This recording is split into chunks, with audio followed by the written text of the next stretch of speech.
এখন আল্লাহ তাআলা বলছেন যে ফামান তাবিয়া হুদায়া ফালা খাউফুন আলাইহিম ওয়ালা হুম ইয়াহজানুন। প্রিয় ভাই সব, কোরআনের কথা বলতে গেলে রাতের পর রাত লেগে যায়, কারণ এক মহাসমুদ্র। এটা কি মহাসমুদ্র কোরআন।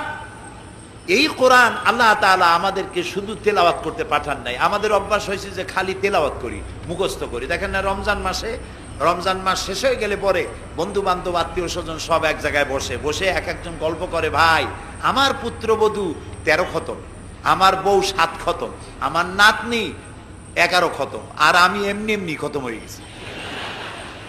প্রিয় ভাই সব, আপনারা বলেন কোরআন শরীফকে এইভাবে শুধু খতম করার জন্য আসছে? আমি কিন্তু আপনাদের কোরআন শরীফ পড়া বা খতম করা নিষেধ করছি না। আমি উদ্দেশ্য বোঝাতে চাচ্ছি, আল্লাহ তাআলা এই কোরআনের জন্য নাজিল করেন নাই যে আমরা জ্বলবো আর পড়বো আর বুঝবো না।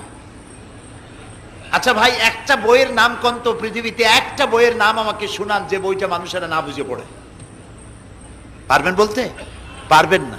এমনকি আপনার ছোট্ট বাচ্চা কেজি 1, কেজি 2, কেজি 3-তে পড়ে, বা কি জানি করে নার্সারি গ্রুপে পড়ে, তারেও দেখবেন প্রত্যেকটা শব্দ বানান করিয়া অর্থ সহকারে বুঝে পড়ে। বলেন ঠিক কিনা? কিন্তু কপাল পোড়া মুসলমান জাতি একমাত্র মাজলুম কিতাব, আল্লাহর কিতাব কোরআন শরীফ পড়ে, অথচ কিছু বোঝে না। ঠিক কিনা? আমি যদি এখন জিজ্ঞেস করি যে আপনারা কোরআন বুঝে পড়তে পারেন কয়জন, হাত তোলেন। যদি বলি হাত কি কম বেশি উঠবে না কম উঠবে? সেই জন্য হাত উঠাইতে বললাম না। এটা আমাদের জন্য কপাল পোড়ার লক্ষণ। কি পোড়ার লক্ষণ? বিশ্বাস করুন ভাই, কোরআন শরীফ তাবিজ লেখার জন্য আসে নাই, কোরআন শরীফ ঝুলে ঝুলে আপনি পড়বেন এই জন্য আসে নাই। কোরআন আসছে তেলাওয়াত করবেন, বুঝবেন, আমল করবেন। হাদিস শরীফে এসেছে কোন সাহাবীর এক একটা সূরা শেষ করতে বছরের পর বছর চলে যেত। কারণ কি?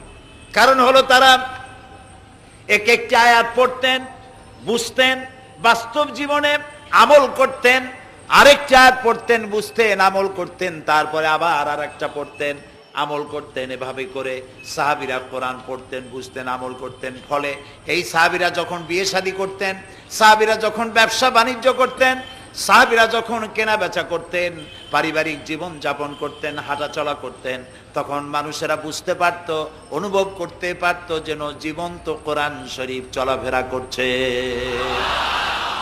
কোরআন যাদের কাছে, তাদের আমলের মধ্যে পরিবর্তন আসতে হবে। তো এরকম একটা বৈপ্লবিক কিতাব যাদের কাছে, তাদের তো আমলের মধ্যে পরিবর্তন আসবে। কি পরিবর্তন আসবে? এরা যদি ব্যবসায়ী হয় ওজনে কম দেবে না। সুবহানাল্লাহ কবেন না? আর এখন আমরা যা করি, সুবহানাল্লাহ থুইয়া খালি নাউজুবিল্লাহ কওয়া দরকার। ঠিক কিনা ভাই? মুসলমানের চাইতে এত ওজনে কম দেওয়ার লোক আর আছে কিনা সন্দেহ।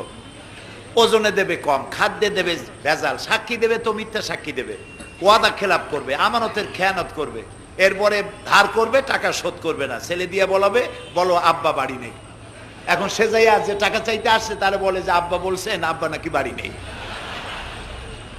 বুঝতে পারছেন কথা? এই হলো মুসলমান। নাউজুবিল্লাহ কোন